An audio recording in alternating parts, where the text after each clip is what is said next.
Hi Year 10, welcome back to Macbeth Act 1, Scene 4. So this is the second lesson on this act.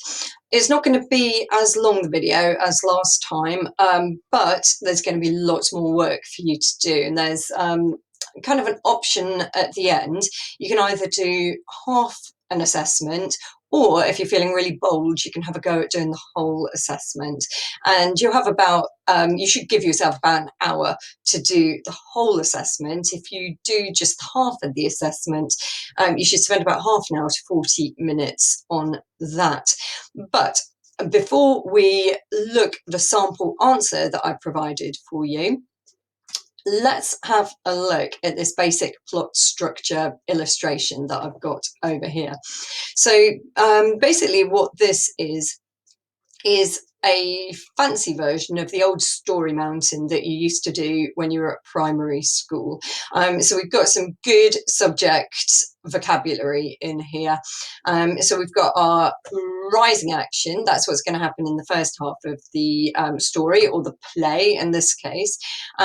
During the exposition phase, that's when the characters and the setting are introduced, character motivation and so on. Then there's going to be an inciting incident followed by conflict. This all happens during the rising action. We build up to the climax, or the turning point, and this has also got a fancy Greek name, because at that climax our tragic hero will experience what the Greeks call peripeteia. So it's like a reversal of fortune. So if everything's been going really well so far, at the climax of the play, that's where things start to go wrong. And that leads into the falling action. So the results of that turning point that you see at the climax of the story. And then at the end of the play, we might have a denouement. So anyone who's a fan of the murder mystery will know about the denouement, where everyone's gathered together and the criminal is revealed. It's more like a resolution in a Shakespeare play. So kind of all the loose ends are tied up. As it says there, the new normal is now in place. So that's how a narrative works, and that kind of story mountain kind of build up. What I want you to do after I stop talking is to pause and have a look at that task. Where do you think Macbeth is on his narrative journey in Act 1, Scene 4? And what I want you to do is actually write a paragraph about this, please. So full sentences. Macbeth is at this point in his narrative journey because, and see if you can include some evidence and some quotations to prove that this is where he is on his narrative journey. Okay, I'll tell you what I think in a minute. So for now, press pause, spend about 5 to 10 minutes writing your paragraph, please.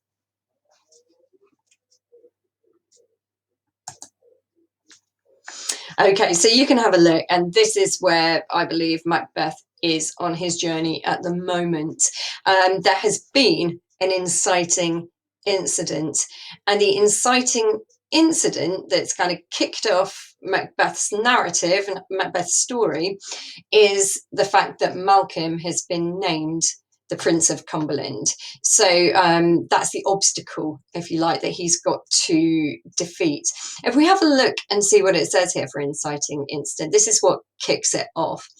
I guess you could argue that the witch's prophecies have kicked things off already, but we know that at the end of Act 1, Scene 3, Macbeth was just hoping, as we said, that things would fall into his lap, that things would just happen for him, because he thought that luck, or chance is the quotation, was on his side at that point. So if we have a look, the protagonist faces the enemy. So the conflict here is the fact that Duncan has named his eldest son heir to the throne of Scotland. So that means that there's something that Macbeth desired, to be king of Scotland, has just got a little bit out of his reach, or very much out of his reach. So it says here, the battle, the quest, or the journey begins. And actually all of those terms are really, really apt. So he is going to have to battle for the kingship in his own small and murderous way. He's going to get that kingship, and he's going to find he's very, very unhappy. So although he gets the kingship, his quest is to try and get a good night's sleep again, isn't it? Because remember, that lack of sleep is troubling his mind in the future, Macbeth's mind.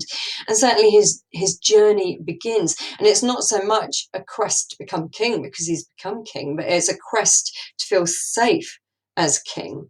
It's a quest to enjoy his kingship. It's a quest for happiness now that he has achieved what he wanted to achieve. So yeah, he has to, and he certainly has to battle himself. If you have a look up a little bit further, up on the rising action conflict, yeah, he does have to have conflict with another person. He can murderously disposes of many people, but actually most of Macbeth's conflict is with himself, and that's what we're going to see, although certainly there's a little bit of supernatural in there too. Right, so in the previous lesson, it was very, very unprofessional. It didn't give you a learning question. When we're studying literature for GCSE, there's a lot of things that you're learning to do simultaneously. So now's a good enough time to have a look at these assessment objectives. So if you remember, AO1, Assessment Objective 1 and Assessment Objective 2 are heavily biased in the mark schemes. So if you imagine you've got a mark of 100%, 40% for AO1, 40% for AO2, and 20% for AO3. AO1 is all about using a critical style, developing an informed personal response. So it's about being able to know the text inside out and being able to express that knowledge in a critical style. That means using really good vocabulary, subject-specific vocabulary, and drawing on your knowledge. And also under AO1 is use textual references, including quotations, to support and illustrate your interpretations. So sometimes you might not remember the exact quotation, and you can refer to a certain event or incident that happens in the text. That's absolutely fine. But you're going to need some quotations in there so that you can do AO2. Without actual quotations, it's virtually impossible to analyse language. You can have a good go at analysing form and structure without quotations, but to analyse language, you need those quotations in there. However, in AQA, they do make it very, very clear that all the quotations that you need are in the extract that they print on the paper. Yeah, big bonus marks in the second bullet point when you're talking about the rest of the play. If you can pick out the quotations that you've learned and you've already got something really good and analytical to say about them. But if you can't remember those exact quotations, there should be enough in the extract to be able to still do that fabulous language analysis. So yeah, AO2 is analysing the language, the form and the structure. So the form of Macbeth is a play. And so we're using words like play, script, audience, those kind of words, just to show that we know we're not talking about a book. It is a play and it's got a script, and the author is a playwright. And then finally, structure, which is what we've kicked off with today, thinking about the structure. And in a play, there is usually a really, really clear structure that you can follow there. So AO2 is also about using relevant subject terminology where it's appropriate. So the idea of using your subject terminology is not just so that you can sound fancy. You're not just using all these showing off kind of words just to make yourself look great. The idea of using subject terminology where appropriate is that if you use that subject terminology, one word might mean that you can explain something so much more clearly, whereas if you don't have that subject terminology at your fingertips, you might find it really difficult to explain some of your points. Then AO3 finally, that's it says showing the understanding of the relationships between texts and the contexts in which they were written. So you can see that there's so much crossover between these. If we're talking about form and the fact that this is a drama which has an audience, you're already picking up marks for AO2, but if you talk about Shakespeare's audience, Shakespeare's Jacobean audience, then all of a sudden you're making AO3 points there as well. What did Shakespeare's audience understand? What would they enjoy, for example? So adding in that bit of history to help us understand kind of how Shakespeare's creating meaning. Right, what I've got next for you is an essay question which I've made up in the style of the AQA exam with the 2 bullet points in it. So I've given you a much bigger extract than you get in the real exam. I've said starting with Act 1, Scene 4. So I'm saying use the whole of the scene for this. Normally, they probably give you maybe about an extract about a third of that length, but we'll have a go at this one. So at this point, what you will probably want to do is to pause the screen, pop down the subheading exam practice, and actually copy out this title so you've got it to refer back to. So pause that. I'm going to move straight on. Okay, so it says, starting with Act 1, Scene 4, explore how Shakespeare presents Macbeth's desires. Write about how he presents Macbeth at this moment in the play, so in this particular scene, how Shakespeare presents Macbeth's desires in the play as a whole.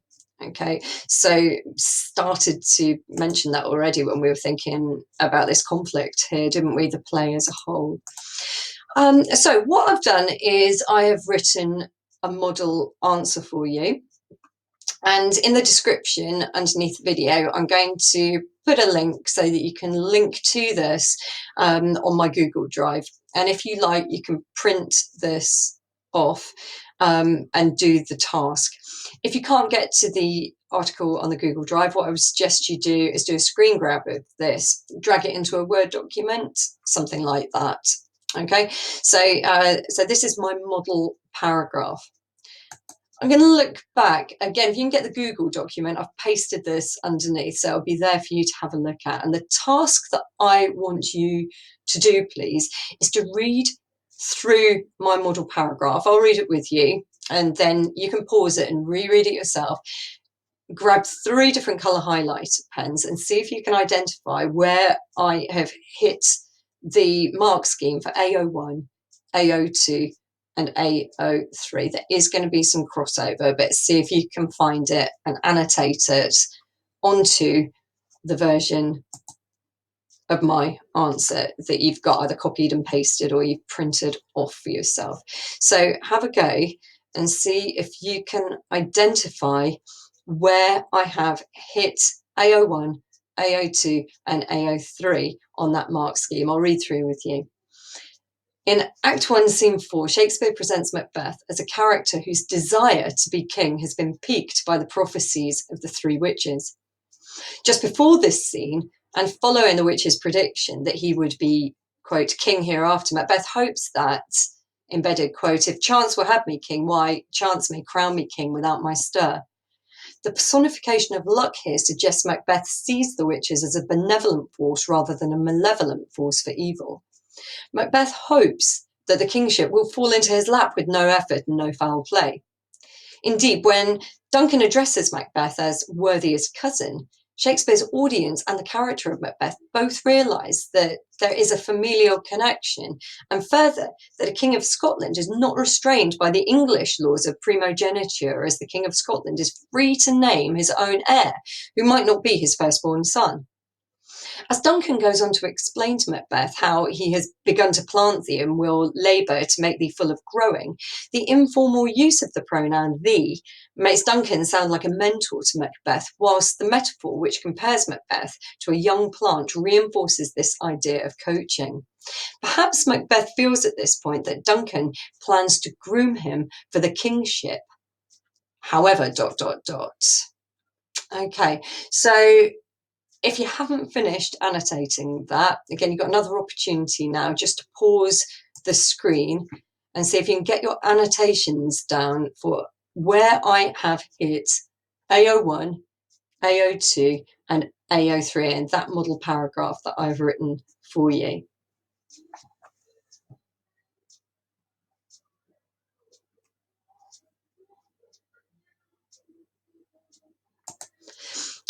Okay, here we go. So if you have a look, I've started off with AO1 in yellow. So here I've used plenty of quotations.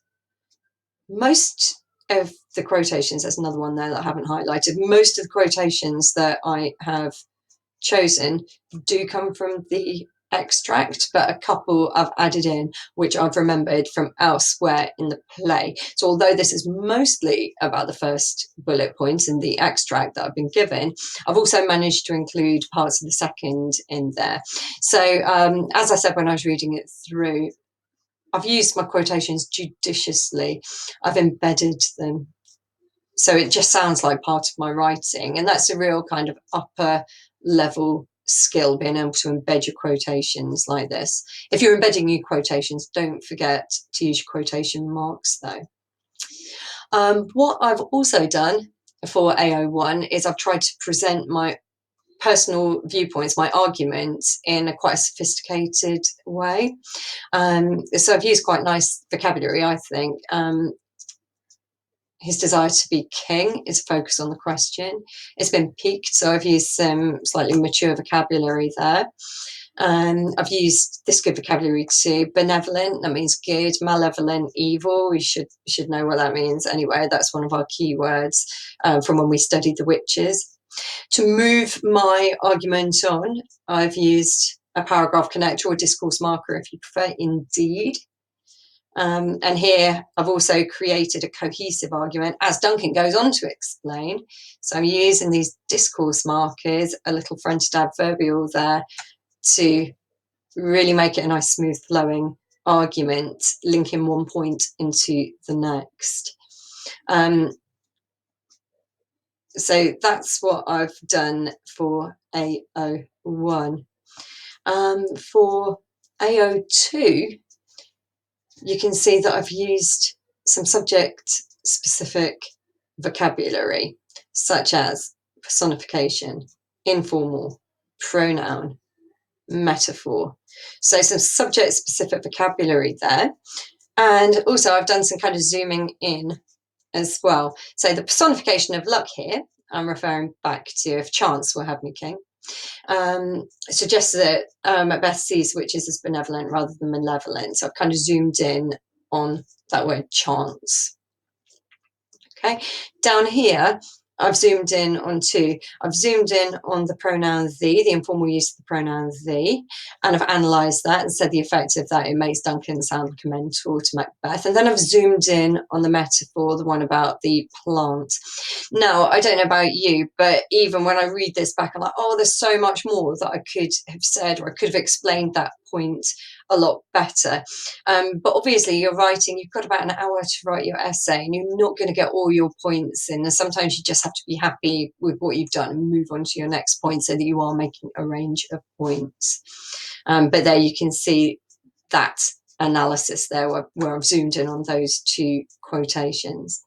And then AO3, and this bit really lends itself well to a little bit of AO3, doesn't it? So first of all, I've referred to the form, Shakespeare's audience, and the character of Macbeth. And actually, if you remember, this is a point about form as well. So it could have been green. It could have been an AO2 point as well. But it says you've got that family connection. You've got that historical knowledge that the King of Scotland didn't have to name his firstborn. He could name who he chose. And that really helps us to focus on Macbeth's desires and what he's hoping for Macbeth. Okay, so that's what I've done in my paragraph. As you can see, my paragraph finishes, however, ... And that's because I'm going to set you a tricky task to do. And here's your task. What I would like you to do is to continue my essay. So I've given you some ideas here on this page how you might want to continue my essay. So your next point you might want to make could be about how Duncan destroys Macbeth's desires by naming Malcolm heir. You might want to zoom in then on the lines which start the prince and go up to C. And in that little bit, he talks about his dark desires. You should go back, maybe watch yesterday's video, the previous video, and think about that analysis again, the sound of the language, the motif of darkness compared to the motif of light, how he's starting this motif of having these dark feelings in his soul, but pretending that everything is absolutely fine on the outside. And that will help you with the second bullet point as well, because obviously you can trace that motif further in the play. So if you just focus on the first bullet point of the essay title, this task should take about 20 to 30 minutes. Try and be focused. So about half of your time you can spend on the first bullet point, bearing in mind that I've kind of kicked it off for you with the paragraph that I've written. What you could do next is challenge yourself and have a go at doing that second bullet point. And I've just given you some prompts here to get you thinking about it. Does Macbeth get what he desires at this point? Yes, he does become king, doesn't he? But does he enjoy being king? No. Why doesn't he enjoy being king? What does he desire then? So you could think about the conflict, the internal conflict that we talked about when we were looking at the structure of a narrative a few minutes ago. So when he realizes that being king isn't all it's cracked up to be, why isn't he enjoying it? Why is he paranoid? What does he desire then? How does that end? What does he do to try and find peace of mind, to try and stop this paranoia? It's a pretty nasty, brutal things, doesn't he? I don't want to give away too much. Okay, so as a challenge, I've said for that, especially for that second bullet point, have a look at this plot structure diagram again. Explore Macbeth's character development in relation to this. Where is he kind of at the peak of his powers? Where is that peripatetic moment where there's a reversal of fortune for him? What causes that? What other conflicts does he encounter? So when you've done this work, it would be amazing if you could email it to me. If you can't email it to me for whatever reason, you can share it with me on Microsoft Teams. And definitely, if you're struggling with this, again, email me or pop a little comment underneath the video. Right, we're going to be looking at, I think, Act 1, Scene 7 next time. We'll do a recap on the scenes in between, but there's a really important soliloquy in there that we skipped when we were focusing on Lady Macbeth. So hopefully you have that lesson up for you soon. And as I said, any problems, just be in touch with me.